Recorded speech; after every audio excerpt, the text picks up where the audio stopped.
এদিকে দাদা কোথায় রয়েছেন জানেন না বলে ফের দাবি করেছেন শেখ শাহজাহানের ভাই শেখ আলমগীর।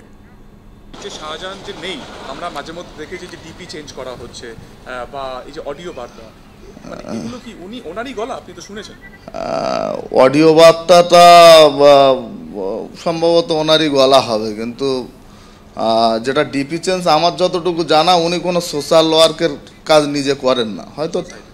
হয়তো কোনো তৃণমূলের কোনো সোশ্যাল ওয়ার্ক যারা সোশ্যাল সাইটটা চালায় তারা করতে পারে, এটা হতে পারে। এই মুহূর্তে ক্যামেরার সামনে আপনি রয়েছেন, কোনো বার্তা কি আপনি শাহজাহান আপনার দাদাকে দিতে চান? বার্তা আমি এর আগেও দিয়েছি। আমি চাই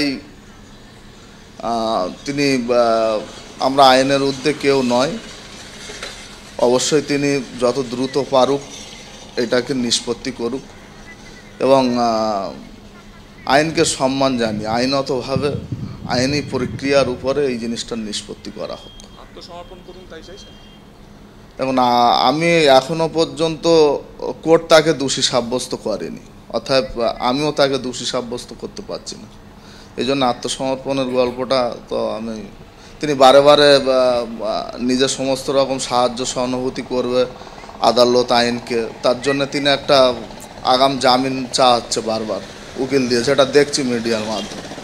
অর্থাৎ সেই জায়গায় দাঁড়িয়ে তিনি কতটা দূষিত আমি সেইভাবে খুলে বলতে পারবো না, এই জন্য আত্মসমর্পণের কথাটা আমার বলা চলে না। দ্বিতীয়বার তলব করা হয়েছে শেখ শাহজাহানকে, এখনো হাজির হননি তিনি। এখনো পর্যন্ত 33 দিন পেরিয়ে গেলেও পুলিশও তার খোঁজ পাচ্ছে না। আর রাজনৈতিক নেতারা কি বলছেন শোনাবো।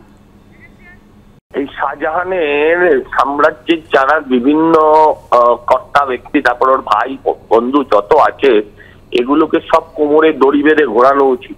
এদের কথার ঢং দেখুন, হ্যাঁ, আদালত আইন সম্মান এই সমস্ত কথা। হ্যাঁ, যদি ওর ভাই নিখোঁজ, ও একটা ডায়েরি করে, মিসিং ডায়েরি করেনি কেন? আর এতে করে কিন্তু ইডি সিবিআই এবং কেন্দ্রীয় এজেন্সির সম্মানহানি হচ্ছে। এটা কিন্তু কেন্দ্রীয় সরকারকে এটা বুঝতে হবে। এই সমস্ত অপরাধীরা যদি সিবিআই ইডিকে মেরে যদি পার পেয়ে যায়, তাহলে কোনো মানুষ আর তো এদের ভয় পাবে না। দেখুন, ভয় থেকেই ভক্তির জন্ম। আর আজকে মানুষ পুলিশকে ভয় পায় না, অপরাধীরা। এরপর যদি ইডি সিবিআই কে ভয় না পায়, তাহলে তো আর আইন কানুন বলে কিছু থাকবেই না দেশে। ইডির অফিসাররা মার খাবেন, সাংবাদিকরা মার খাবেন, কিন্তু তারপরেও 1 মাস হয়ে গেল তাকে ধরা যাবে না।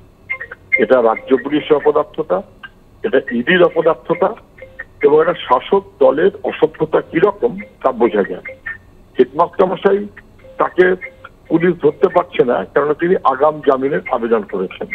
শেখ শাহজাহানকে ধরতে পারছে না, তিনিও আগাম জামিনের আবেদন করে লুকিয়ে লুকিয়ে আছেন।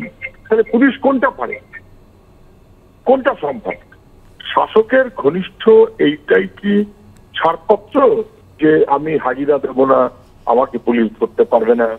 রাজ্যের পুলিশের ডিজি তিনি বলেছিলেন ব্যবস্থা নেবেন, কিন্তু তিনিও অসহায়। কেননা মুখ্যমন্ত্রীর নেতৃত্বে এবং নির্দেশে তৃণমূল বাহিনী এবং পুলিশ তার ঘেরাটোপে যদি কেউ থাকে, তাহলে তাকে ধরবেটা কে? এখন আদালত তো একটা স্পেশাল ইনভেস্টিগেশন টিম তৈরি করেছিল, যার মধ্যে রাজ্য পুলিশও ছিল, যার মধ্যে সিবিআই এর আধিকারিকরাও ছিল। সেটাও তো হয়ে গেল প্রায় 10-15 দিনের বেশি হয়ে গেল। তো ফলে প্রথমে যারা রাজ্য পুলিশের ঘাড়ে দোষ চাপাচ্ছিলেন, পরবর্তীকালে সিবিআই কে সঙ্গে নিয়েও যে টিমটা তৈরি হয়েছিল, তাদেরই বা কাজ কত দূর? আমাদের তো বারবার প্রশ্ন একটা জায়গাতেই, বিজেপির একজন নেতা বললেন তিনি বাংলাদেশে চলে গেছেন, বিজেপির আরেকজন নেতা বললেন তিনি মায়ানমারে চলে গিয়েছেন। তাহলে তো এটা এই মুহূর্তে আন্তর্জাতিক একটা বিষয়।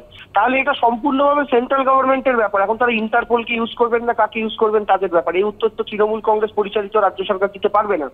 আর যদি মনে হয় তারা বর্ডার ক্রস করেছে, সেক্ষেত্রে জবাবদিহির দায়িত্ব এখানে সেন্ট্রাল গভর্নমেন্টেরই থাকবে, কারণ বর্ডার দেখাশোনার দায়িত্ব তাদের।